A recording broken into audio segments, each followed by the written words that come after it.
nibwo haje interahamwe zatubwira ziti birahindutse, ubu tugiye kubanza kwica abagabo n'abana b'abahungu igitsina gabo, abagore n'abana b'abakobwa tuzabica indi minsi. Uwo munsi rero nibwo hano hishwe abantu benshi.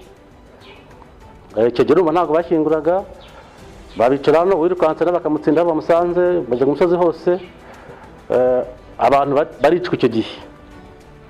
Abari basigaye rero ubwo cyane cyane biganjemo nk'uko nabivuze abamama n'abana b'abakobwa baravuze ngo ni mutahe ngo mujye mu rugo iwanyu.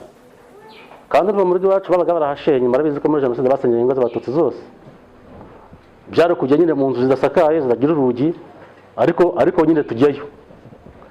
Ndibuka ko wenda bake mu barokokeye hano b'abahungu kugira ngo tuve aha ngaha byadusabye ko dusa nk'abakobwa, ukambara akajipo ukambara agakanzu, wagira imana ntibakumenye ukarenga ukajya mu rugo. Guhera rero ku itariki ya 17, 18 kugeza kuri 19 badusaga mu rugo ntibatwiciraga. N'abandi bake bari kwisha mu bihuru na hehe hose, uwo bavumburaga nawe baramwicaga.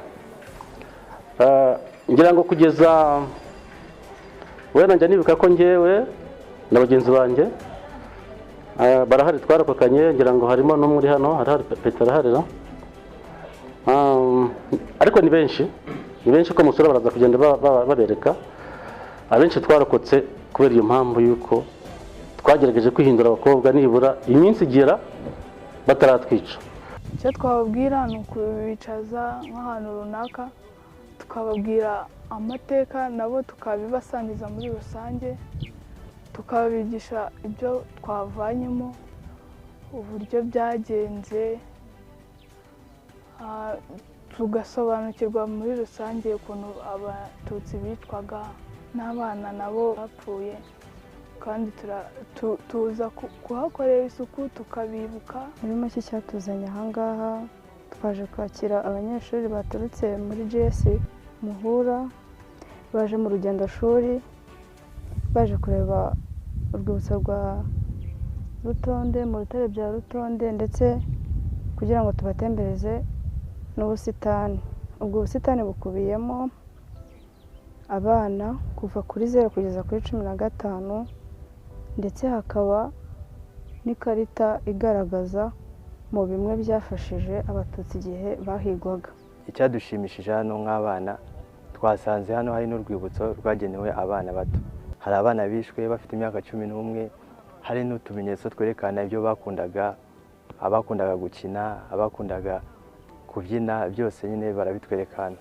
Cyambere nuko twamenye ko like nature, ubutonde nature yabafashije cyane mu gihe bagiraga nk'ibisebe babatemye, bajyaga kwitabaza ubusitani bagakoresha imiti ya kinyarwanda kwivura. Ikindi namenye nuko hariya turi mu rwibutso rw'abantu bakuru babanje kwirwanaho mbere yuko ibitero biva muri za Ngoma, muri za Kayonza, biza nyine bagatangira kubica muri 2016. Tukaba twaje gusura urwibutso rwa Rutonde duturutse Gatsibo tuza hano Rwamagana. Nk'uko mugenzi wanjye yabivuze, urugendo rutoroshye, gusa nyine twabashije kugera hano hantu. Gusa twasanze ari urwibutso rwihariye cyane ku mateka, cyane cyane yaranze abana.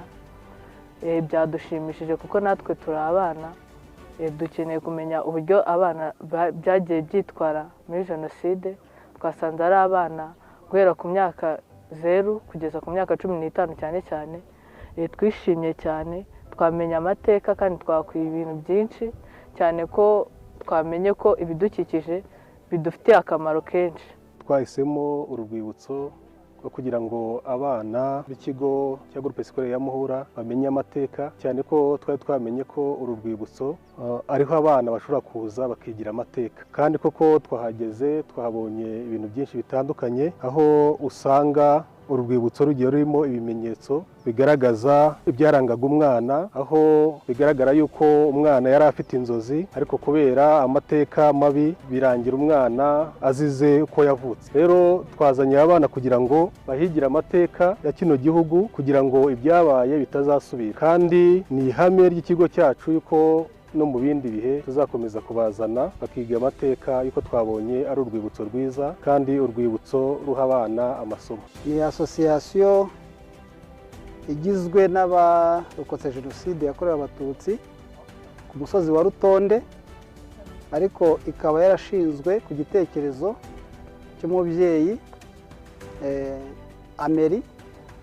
Igitekerezo cye rero ntabwo mu gushinga asosiyasiyo byabaye ejo cyangwa ejo bundi, igitekerezo kimaze igihe cyanatangiye gushyirwa mu bikorwa guhera 1995 kuzamuka. Asosiyasiyo yari ifite ubuzima ikora n'ubu iracyakora. Byaragaragaye ko asosiyasiyo yafashije abantu cyane mu buryo bw'ubuzima bw'imibereho bw'umubiri, ariko bigeze n'aho noneho ifasha no mu buryo bw'imitekerereze, kwiga, abakiri bato bakiga bakamenya amateka yaranze igihugu, bakamenya intandaro y'ibibazo twahuye nabyo bya Jenoside yakorewe Abatutsi, ariko hakabamo n'ingamba, gufata ingamba zo kwirinda ko itazasubira ukundi. Ibyo byose rero tubisangamo hano muri ubu busitani. Ni ubusitani bwibuka abana 108 babaruwe guhera ku myaka 0 kugeza ku myaka 15. Ibimenyetso biranga ubu busitani bifite ubusobanuro butandukanye kandi bwinshi bwiza bwumvikana. Usuye ubu busitani hari iby'ingenzi ubona.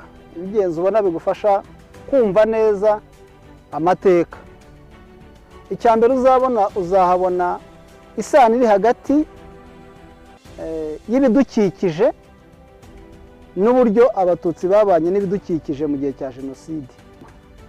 Ikindi tuza kubona nacyo kiri buduhe irindi somo rikomeye, ni ibyatunze abantu mu gihe cya Jenoside bigifitanye isano na bya bidukikije. Ibyo byose turabifitemo hano, ariko nanone tugira monima itugaragariza ko uwateguye Jenoside yaragambiriye kurimbura umuryango, aricyo gihango mubona monima ifite abana n'umubyeyi. Aha twibuka abana, hariya dufite abakuze. Gusa dufite icyizere kuko igihugu cyacu cyatugaruriye icyizere cyo kubaho.